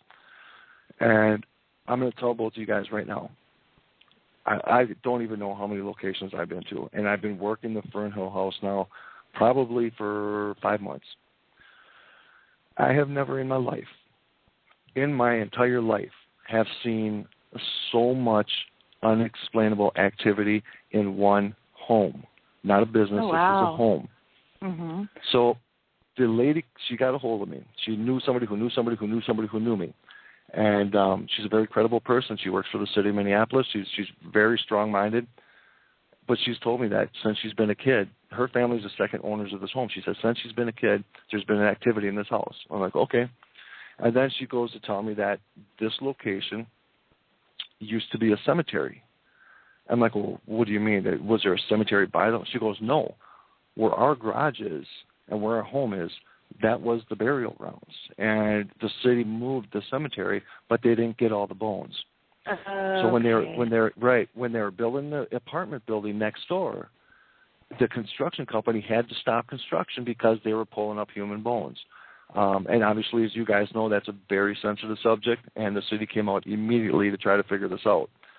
And this cemetery dates back to early 1800s, late 1700s. So back in those days, they didn't document the way they do now. So what they ended up doing was they gathered all these bones. And now, understand, all of this has been validated through the Historical Society. So all this information was legitimate, because I had to look into it, because some people kind of exaggerate what they have going on. And where their garage is at is where they literally dumped a dump truck full of human bones into the ground and covered them up. And then they built the garage right over these bones. So there was no respect. And atop that, there was a building that was called the Pest House, P-E-S-T, the Pest House. Oh, okay. A lot of people with different types of diseases, homeless people with diseases, they would go there basically to die. It was like a kind of a nursing home, hospital. It was a place of death, and that's what it was. Sounds like a hospice almost for vagrants. That's exactly what it was. That's perfectly explained. And so right away here, my mind is all over the board. Exactly how you're thinking right now was how I was thinking when she was telling me about all this. And I didn't know what to expect. I really didn't. So I get to this location, and you know that feeling you get when you make that first initial eye contact with the location, that there is some powerful energy there? I definitely felt it. But what I experienced the first time there, and I stopped her. I didn't want to know any names. I allowed her to tell me about the cemetery, about the pest house, a little bit about the land, and nothing into detail. And I went there. It was me and 2 other people. One of the guys who's been investigating for over 20 years, and another guy, he's a young guy, and I see a lot of hope in him because he's compassionate about what he does, and that's very important to me in this field, is showing the compassion and the respect for what we're working with. These were possibly human souls that we are communicating with, and they should be respected, not as entertainment. So in this house, they're doing remodeling, so the house was re-renovating. So the house was completely empty, no furniture, nothing. Rocky, where is this house? A couple of people were asking. The house is in St. Louis Park, right outside of downtown Minneapolis. Okay. And it's called now, it's the Fern Hill House. It's the last house of its kind in that whole area because it's all turning into commercial development. And the second I walked into this house, you hear somebody walking upstairs. Now, through my time, I've never seen a full apparition, and when I have seen a full apparition, the individual is still alive. And so, that made me question if that was some kind of astral projection, if that was imprinted in time, something downloaded. So that really made me think, and now I'm starting to think, maybe what we do see for apparitions is something residual and not intelligent. Then I'm starting to think, and we're just dealing with energy here now, so it was weightless. So every time I go to these places, my thought changes on things because I experience different things. Sure. And I heard footsteps, and I'm like, oh hell, somebody's here already, because the owner was supposed to meet me there. This was the first time that I met her. She was supposed to meet me there. So I thought maybe she was already upstairs. There's nobody in the house. There's absolutely nobody in the house. That night, that guy that's been in the field for over 20 years, he refused to be left alone. We just stopped everything, and we just sat down up in the room upstairs. And we just sat there, and you can see figures of people. You can feel their feet on the floor walking like they're living their life in a different plane of existence. Right, that's cool. And we watched in the kitchen. We watched the cabinet door, the cupboard door. We just watched it open. In like 3 feet, it just opened. And we do check. We check the levels. We check for vibrations. We check to see if the house is on. You check for all the common stuff. I've never seen it. And the EVP, I was getting Class A EVPs through my video camera. Mm-hmm. And that was a first for me. So we've been working these locations over and over and over again. And here's the twist, is that all these people that came through, there was Leo, there was Elizabeth, all the people that came from the original home, the people that built the home, the first owners, every single name came through and identified themselves. Now, was that on your was that on your video recorder, or was that on a separate recorder that you're getting all that? On both. I just recently started a YouTube page, and on that YouTube page is 4 or 5 different videos from the first night there. And each video is about it's about 7 minutes long, and you see me walking around, and you hear them talking to me. You hear them talking to me while I'm walking around. So the second time we went there, I went back, and the other two, I was with theta healers, and they just wanted to observe the energy of the location. Mm-hmm. And we're downstairs with the owner, and now I have a task cam, and I listen real time. I got mics set up everywhere, and the owner was trying to remember names of people. And the coolest thing was that I was picking up EVPs of them telling us the information she was trying to remember. It was like they were right there answering anything we needed to know. I've never in my life seen this before. So what the next step is with this location is we have people from the University of Minnesota coming out. And what we're going to do is we are going to hook the entire place up to monitor atmospheric changes, different fluctuations, static fluctuations, EMF fluctuations. And then we have some guys that are engineers in the music business, and they're going to mic up the whole house.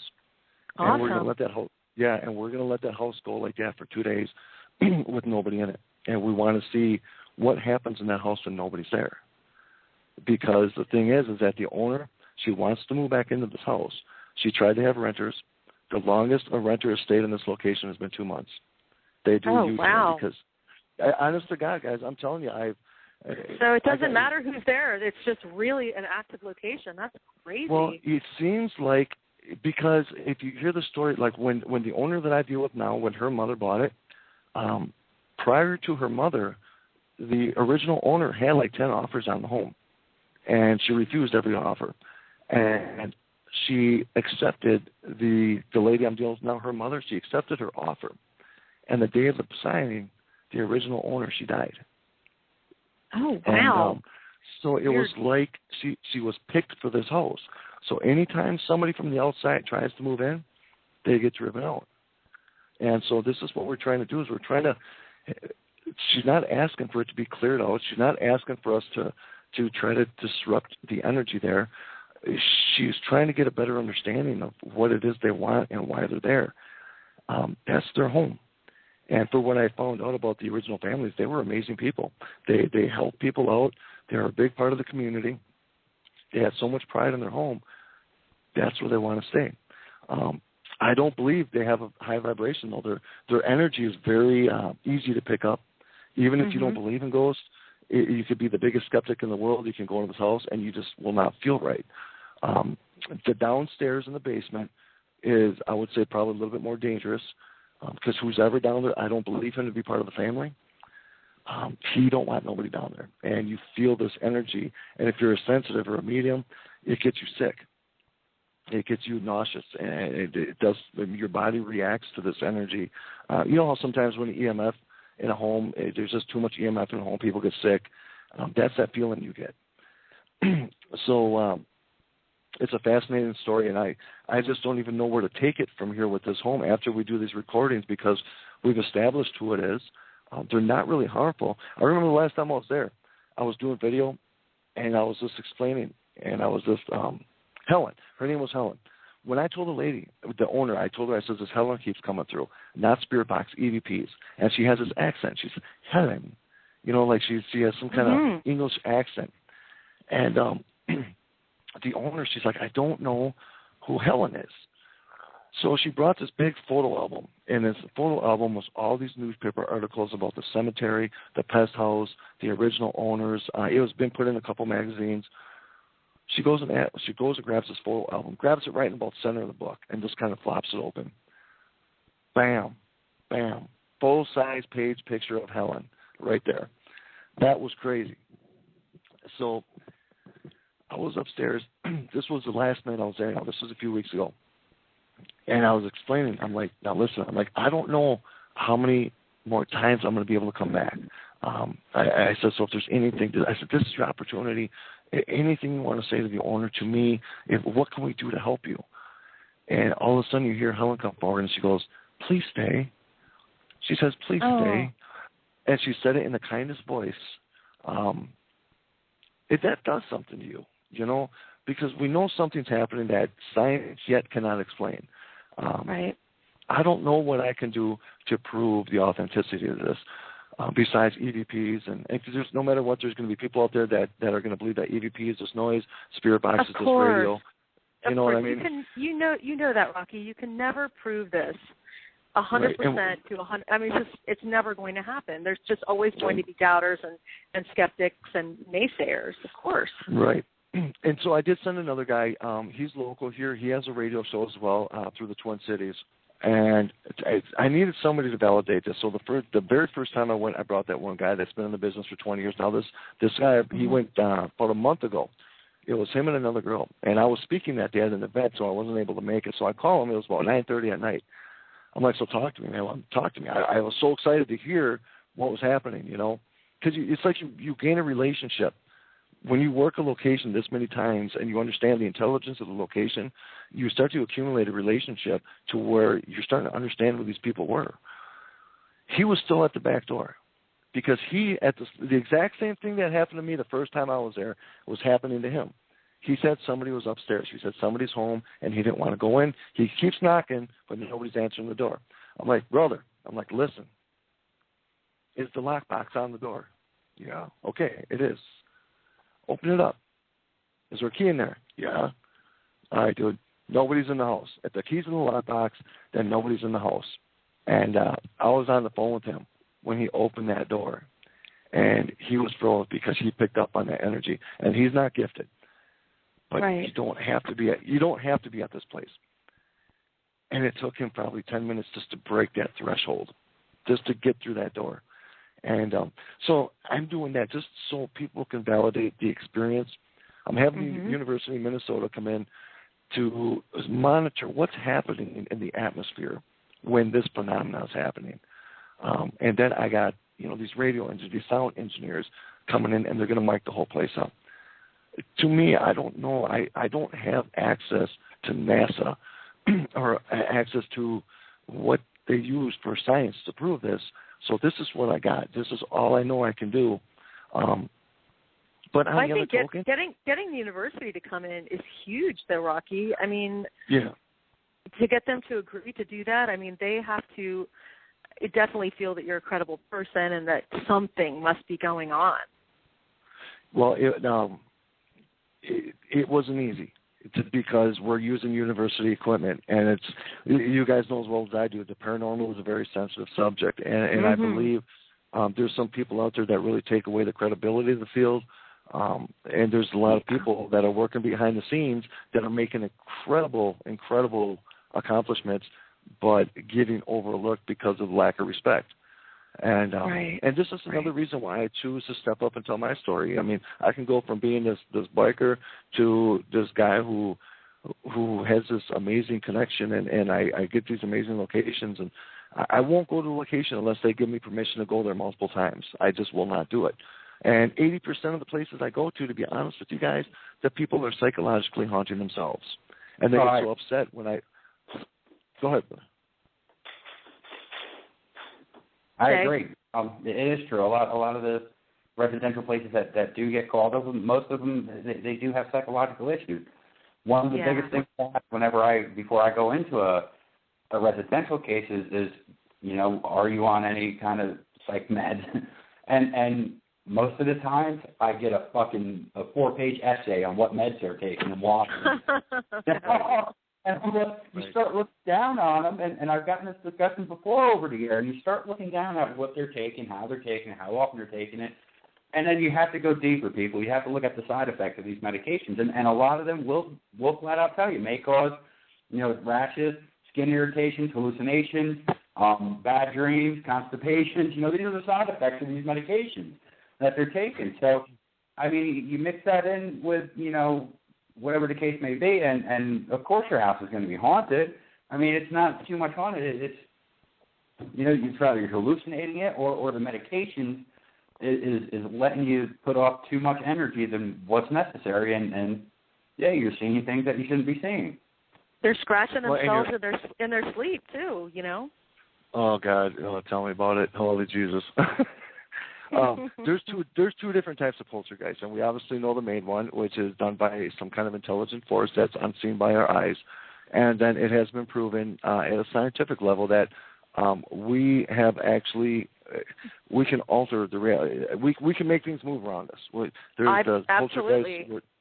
Yep. And I was so fascinated when I heard this because that explains a lot of situations, especially when people their energy is so bad and so negative and so powerful at a negative state that it's making their physical world around them a chaos of bad energy. Yeah, I agree. I mean, I know mediums who have, over the years, friends of mine who claim that they have been able to do that. I can't do it. I've never really tried to move anything, but I do think that if you have intense energy or intense anger or intense emotion, it is possible that something could move because of that. I mean, I don't know how it happens. I truly do believe that. I think telekinetic energy is 100% possible. And it's gone to the fact where colleges and scientists are actually researching this particular phenomenon. And a lot of what people claim to be poltergeist activity, I think is the result of this. Exactly. They did a study. What was it? Cornell. It was a university. Cornell's done a few studies, and so has Arizona University and Harvard. Yes. Yeah, I had a buddy who studied at Harvard for the Sixth Sense. That was a pretty fascinating story in itself. But Cornell did a study where they got these bearings, these ball bearings, and they got dispensed out at an even pace, and they just dropped a specific direction. I'm trying to remember how the study was done. They had the people focus, I think it was 3 or 4 people at a time, to focus at one side or the other where these balls were coming down. Mm-hmm. And the direction that the people focused, the balls started moving. The percent when they were falling with nobody looking was within a 5% radius, so 45 to 55%. Falling evenly. But then when they had these people focus, those ball bearings were actually somehow shifting to one side or the other, the side that these people were focusing on.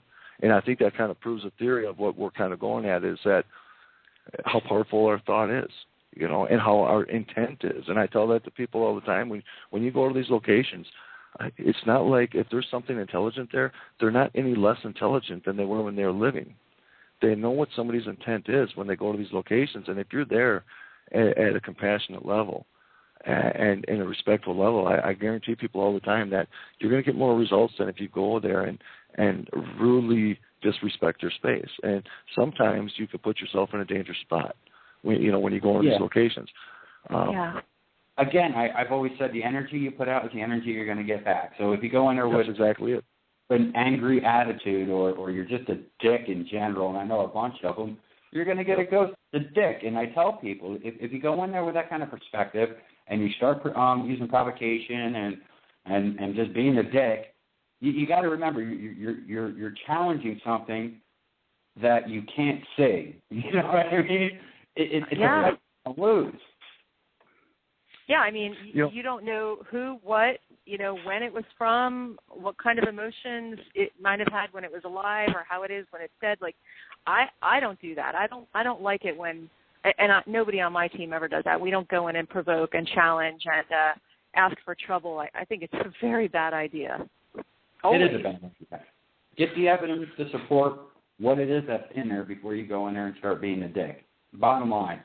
Because you don't know what's in there. You have no idea. I'm not big on demons, but I'll be the first to tell you I could be wrong. There could be demons, and there could be one in that house that you're challenging.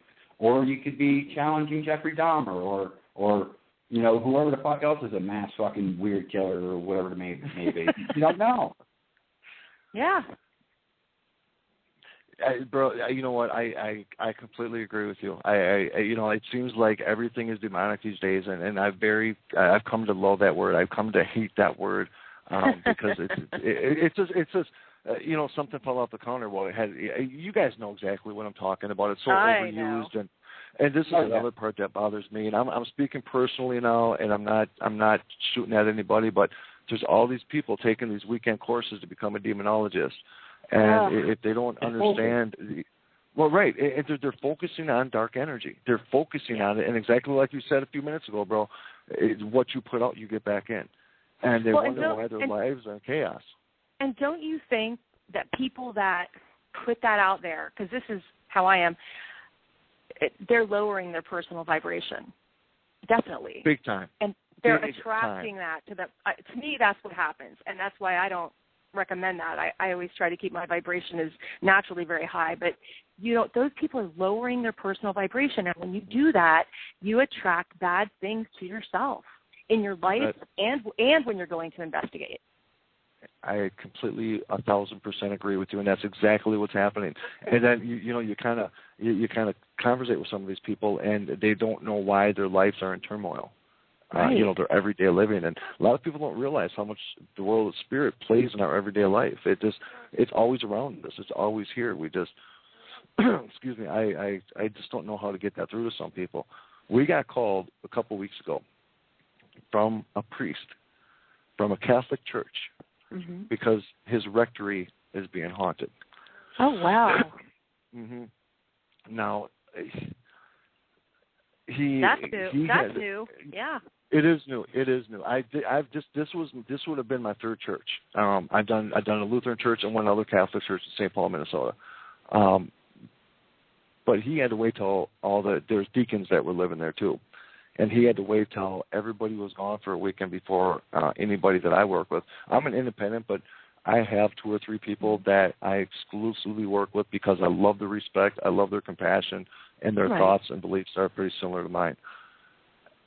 He was really freaked out one night because he heard something happening in the kitchen, and he comes downstairs, and he's seen a little girl. A little girl was staring at him in the eye. She was looking right at him. Wow. Right, and you hear this a lot where you see something real quick and then it's gone. So he freaked out. He left the kitchen, and he just he got his head back together, and he thought he was seeing things, and he just went back in the kitchen, and she was still there. This is the first time I've ever heard of a double hit where somebody was there. Yeah, that's crazy. That's crazy. You know what I mean? I've never been called. I've never been called from a church, so that's very interesting to me too. That somebody called you from the Catholic Church. That's pretty cool. I could not explain how much respect I have for this gentleman, for this priest, to step out of the box. Mm-hmm. And he even said his own words, "This is not what I was taught to believe." That's exactly how he said it. And, well, you know, may I intrude there for a minute? One thing that people also have to, and again, this is why I don't like religious people. Well, it's not that I don't like them. It's people who dominate their faith and they're strict on whatever. That is respectful, what he did. The problem with what you're being taught is, especially when it comes to the Bible, is there is nothing in the Bible that suggests heaven, hell, or in the middle, or what happens after you die. There's nothing in there at all. At all. It exists in the Bible. It doesn't. So people, these priests and these different organized religions and so forth and so on are trying to tell you what's going to happen to you after you die. Where are they getting the information from? It's not in the Bible. It didn't come down from God. Where are they getting it from? They're making it the fuck up. Right. So I you know, and I agree, and I give this guy a lot of credit. And to kind of talk about what you're saying, Jason, a couple months ago, there was a couple of gentlemen that came to my house about 7:30 at night. I was eating. I just got home from work. Had a couple big pork chops, and my door rings, and I look outside, and I'm like, oh, hell no. It was a couple guys from another religious group. Out of respect, I won't say the group, but you guys know what I'm talking about. I do. So, so I walk out there with my pork chops in my hand, and I'm a big fan of pork chops. So understand what I'm saying here. That's a big deal. And so they could see that I was eating. You know what I mean? So they could see that they just came and really disrespected me, my home, and my family, for their personal agenda. So they were being persistent. So they're being very persistent. I said, okay, you know what? I said, here's the deal. I said, I'll make a deal with you guys. I says, if you tell me your message, I says, you need to listen to what I have to say. You need to hear my beliefs. So I says, go ahead, shoot, go for it. I says, tell me what you feel. Tell me your message. So right away, this one kid first, he opens up the book. I'm like, oh, no, close the book. I go, tell me your message. And he's looking at me. He was confused. And he goes, open the book again. I'm like, no. I go, you can't tell me your message because you don't even know. I said, you're going to open that book and you're going to tell me we need to repent for our sins. We need to believe that Jesus died on the cross. We need to believe that he died for our sins, right? He's like, yeah. And you're going to also tell me that the only way my prayer is going to be heard is if I go to your temple, right?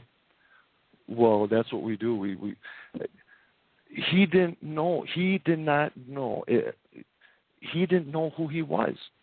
He didn't even know his own faith, that he went door to door to door to door to door to preach. He didn't know. He could not give me a message from his heart. He could not give me a sincere, compassionate message to believe in this so it makes you the better person. No, he came knocking on my door to tell me what he was taught to believe so I can go to his temple and give them 15% of my paycheck. That's his sole job. Pretty sad. That was the last time I was here. It is pretty sad. And my wife, it was so funny because when they were walking away, she's like, oh, they're going to bring the big guns for you. She goes, they're going to be coming back with like the leaders of the church and shit. I'm like, oh, yeah, probably. But it is sad because, you know what, these I'm sorry, and I know this offends people, but these people are being brainwashed, and they don't even know what they feel. They can't even speak from the heart. They can't even do that. You know, it makes me sad. It makes me really sad. Wow. Life ain't that bad, man. And I'm going to tell you, you know, all these different experiences I had in this field, it's what helped me heal. I remember when I was in treatment and I was cleaning up, and I'd watch these guys come in from AA, and they're very sincere at what they're doing. They're trying to help people. They're trying to reach out to people, and I completely respect that. But what really drove me nuts is that they were telling people, while they were speaking to people in treatment, they would tell them that the only way you're going to be able to stay sober is if you go to meetings. I was like, okay, so I got out, so I gave it a shot, you know, and I've been in meetings before, but I'm like, you know what, I got to change, and this must be part of the change. And I went to a meeting, and I think it was my third one in, and I was done. I was done because I'm looking at people that are still stuck on what they did 20 years ago. And my intent was to heal from my past to be able to move on to have a better life. Yeah, talk about hang-ups. Yeah. Right. Not to constantly focus on where I've been. Sooner or later, that becomes a broken record.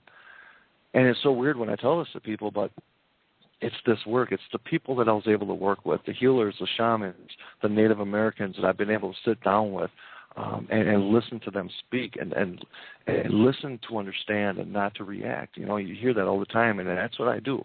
I'm never 100% confident with my beliefs because every time I experience something different, it alters my past opinion on things. You know, like my theory of spirit being energy. What creates those footsteps? You know, what creates that weight to where you can actually hear them walk?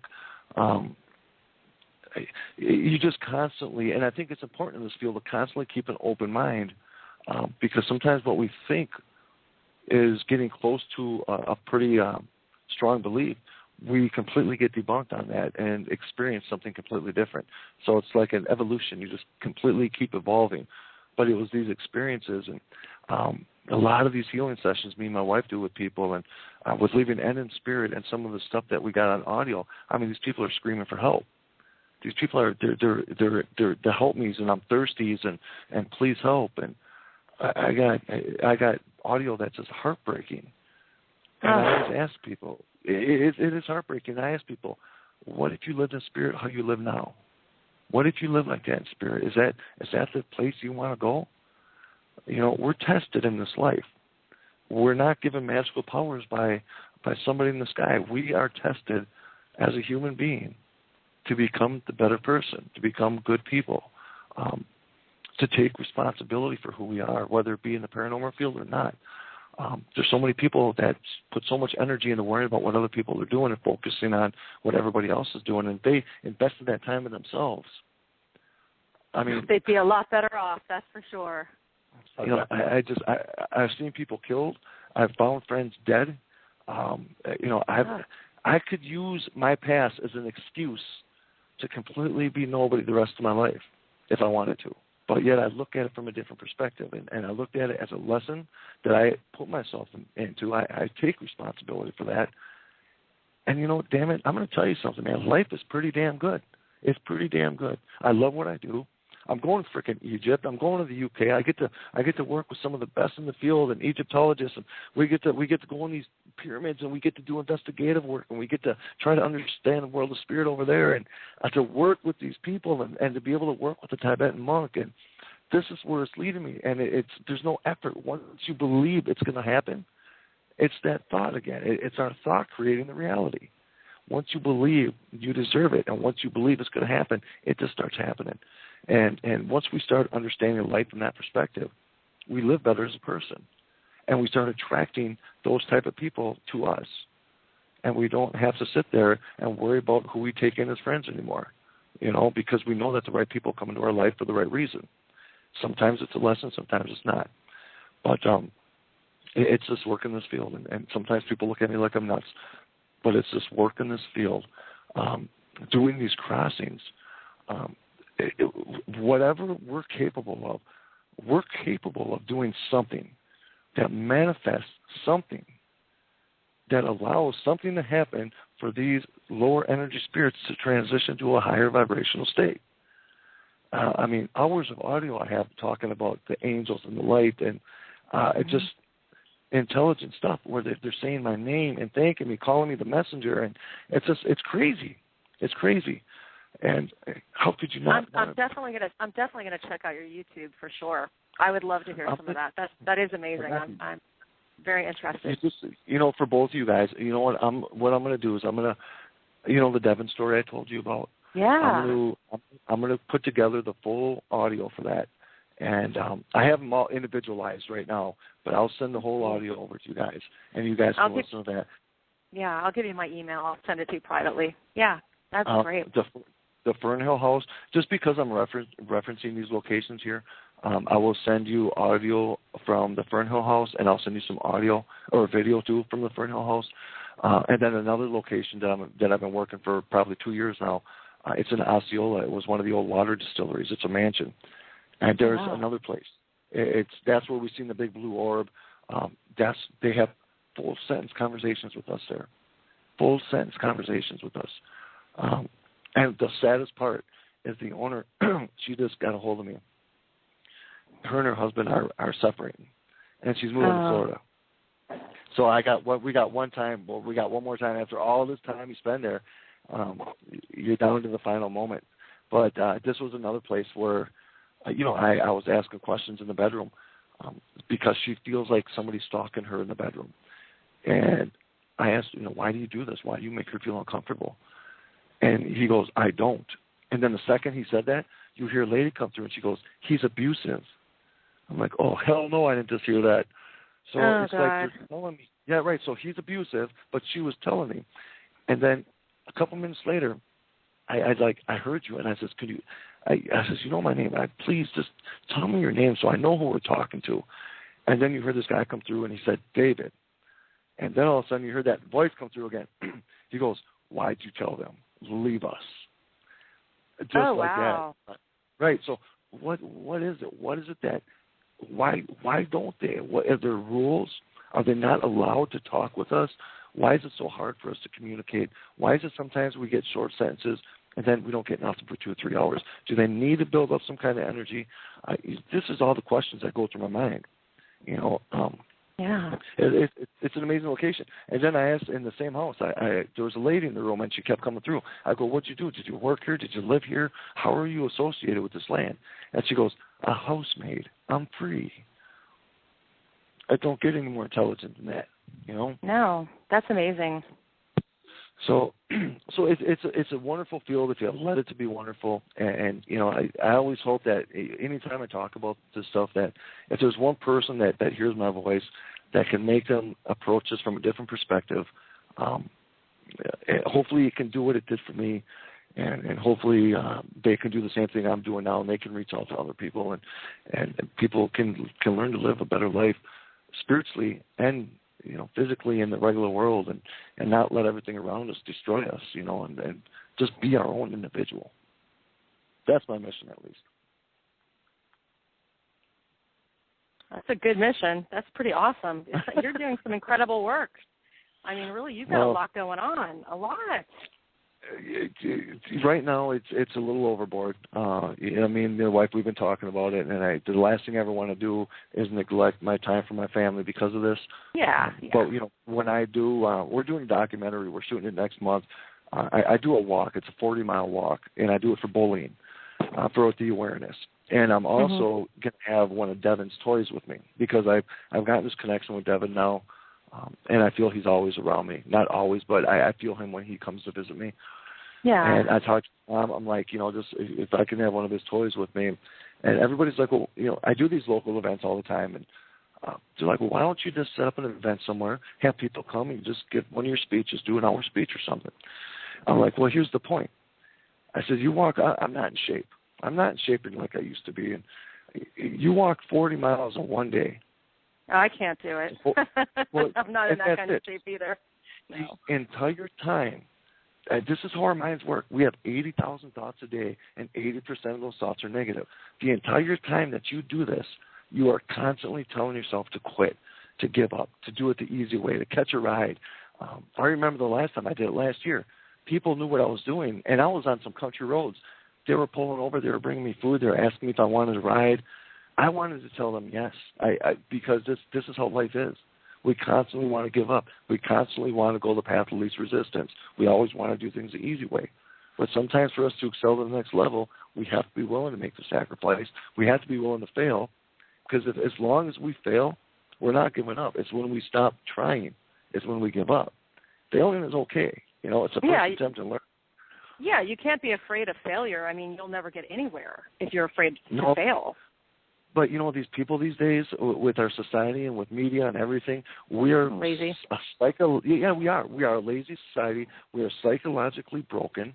I just don't understand why we're not teaching these kids that you can be the ruler of the frickin' world if you wanted to. There's nothing you can't do. We talk them out of it. We tell them to be real. You hear this all the time. When you're a kid, you do anything you want. You can be anything you want in this life. But by the time you get to junior high or high school, people are telling you to be realistic. No, go work that job. No, or we talk ourselves. We talk ourselves out of what we're capable of as well. Out. Yeah. How many times have we not done something because of the opinion of another person? Oh, it's so true. Yes. Yep. So, I just kind of incorporate everything. And you're right. Right now I am kind of in overload. We got a couple of side projects going on. And I work a lot. I have a great job, and I'm so grateful because this is what pays, for all my extracurricular activities. But well, yeah, it's expensive. That's for sure. We all know that. We got to make sure to live. We got to make sure we can shut it off, grab our boys and our girls and our family, and spend that time with them and just say, no matter what, man, I love the hell out of you, and I always will. You're my best friend, and we're forgetting that these days now. We're losing that grip of the old school respect and compassion the old school families too. I mean, that's for sure. A lot of families have really lost that. So it's good to making that time. I can't believe how some of these kids are talking to their parents. I can't believe what I hear come out of these kids' mouths to their parents. I just it floors me. Oh, I've got one with a smart mouth, let me tell you. I can't believe the things that she says to me, and I'm really nice, so I can't get I'm sorry, guys. I just went on a major babble. I apologize. I didn't mean to get on that little babble there. It's all good, man. It's all good. We're down to the last 9 minutes of the broadcast, and before we the Block Talk Radio bitch comes on and says, "You have 2 minutes left." You gotta make sure we get everybody's information out. So, Rocky, why don't we start with you? Right now, I got a web page being built. I was always kind of weird about it, but I do have a blog page. I got some really cool articles on there about human energy, thought, the universal laws. Kind of some of the subjects we're talking about ancient religious beliefs and how they control the masses. You can just go to Rocky Stucci, ROCCI, STUCCI.wordpress.com. That's kind of a hub for me right now. It's been pretty good for me in the past, but I love sharing these articles with people, and they can kind of get a better understanding of everything, the kind of what we talked about tonight.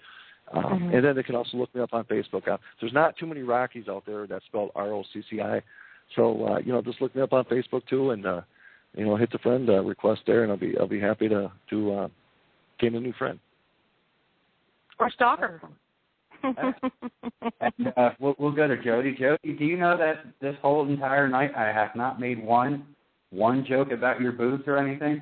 I know. What is wrong with you? I'm slacking. I slacked the whole time. I haven't had any. I mean, there's no come on. There's no double stuff comments. I mean, you didn't. I thought we were going to play that game where somebody had to call in and guess my bra size. No. Does this really happen? No, this happens every night, Rocky.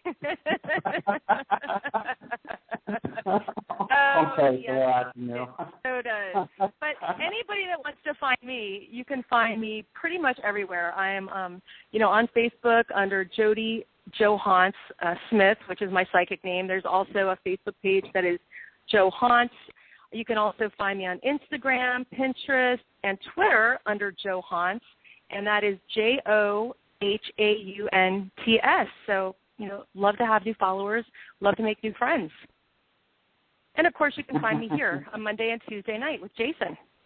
That's right here on DTM Wicked Radio. We are always live Mondays and Tuesdays. Mondays we are on from 6 to 8 p.m., and Tuesdays 9 to 11 p.m., and that's always Eastern Standard Time. So you definitely want to bookmark this page or listen to it elsewhere, such as iHeartRadio, Video Bash. What else are we on, Jody? We are on iHeartRadio. We are on Spreaker. Spreaker, yeah, there we go. Yeah. I'm on Spreaker and iHeartRadio as well, if you want to follow me there. Definitely. You definitely got to follow Jody because, well, you have a nice looking hat. You always want to be behind Jody. Oh, and we want to mention, I don't know about all that, but we also want to mention, if you go on iHeartRadio or Spreaker, you have to look us up under DTM Wicked Radio. Otherwise, you won't be able to find us if you just put in Ghost Chat Radio. Yeah, you have to put in DTM. DTM Wicked Radio is the network, everyone, and you definitely got to give it up to Denny and Tiff Gager who own the network. They're awesome people.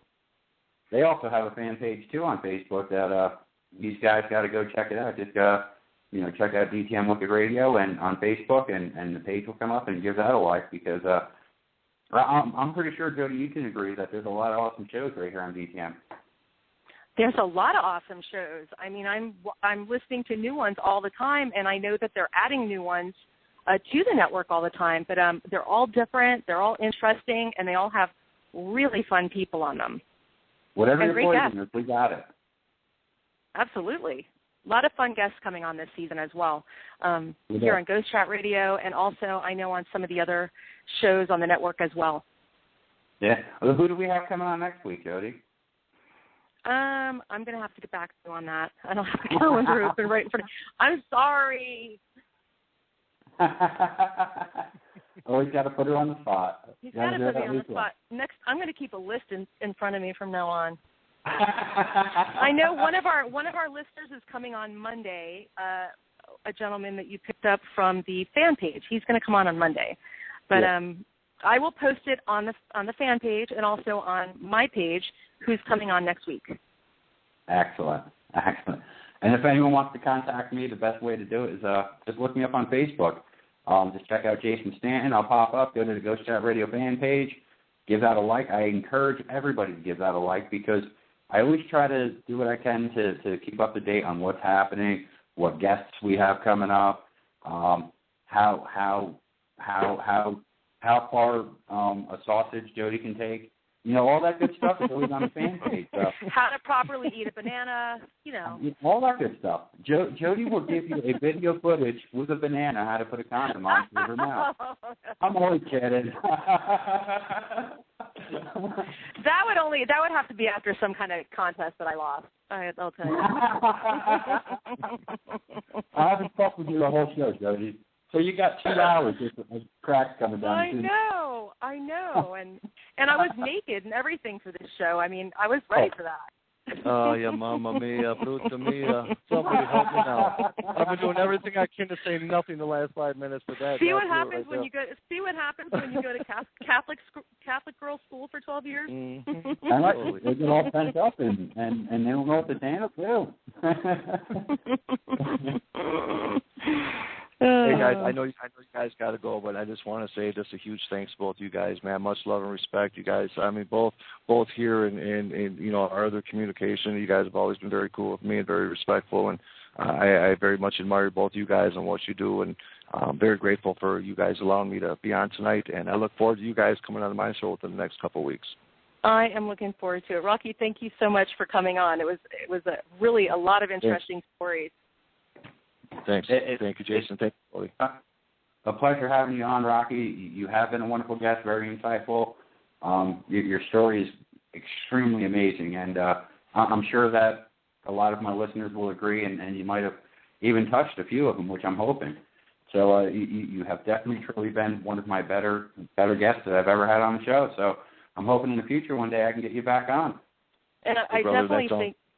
Yeah, I would love for him to come back on after University comes out and, after the musicians come out. And we've got to get a follow-up on that story. And I know that our listeners will love to hear that. All right, Jason, you got 60 seconds. I can do a lot in 60 seconds. Just count down. It's fine, yeah. Everyone definitely go to the Chat Radio fan page. Check out our wonderful guest, Rocky Stucci. He is a very insightful person. Check him out on Facebook. Chat with him. I'm sure he'll chat back. Check out, continue to follow Jody because let's just face it, she is just an amazing, smart, intelligent woman, and I'm glad I chose her as a co-host. Check out the DTM Wicked Radio fan page. Go to Amazon and buy my book, Unrested Peace. It's a nice little tale that I know you all will love. It's sexy. It is kind of sexy. I'm not going to lie. There is some romance in it. I can't deny that. I don't know. It's a ghost story with a lot of sex in it. It is. It is. But it's a true story, so it makes it even interesting. It's great. But until Monday, everyone, I will post, who is on Monday night. But until Monday, 6 p.m., Standard Eastern Time, I will check you out then. So, again, everyone, I'd like to say thank you for being here. Jody, as always, you're always wonderful being on. Thank you. You're welcome. And I'll talk to you later, Rocky, and enjoy the rest of your evening. Thank you, brother. Good night, Jody. Good night, Rocky. Good night, everyone. Everybody. Good night.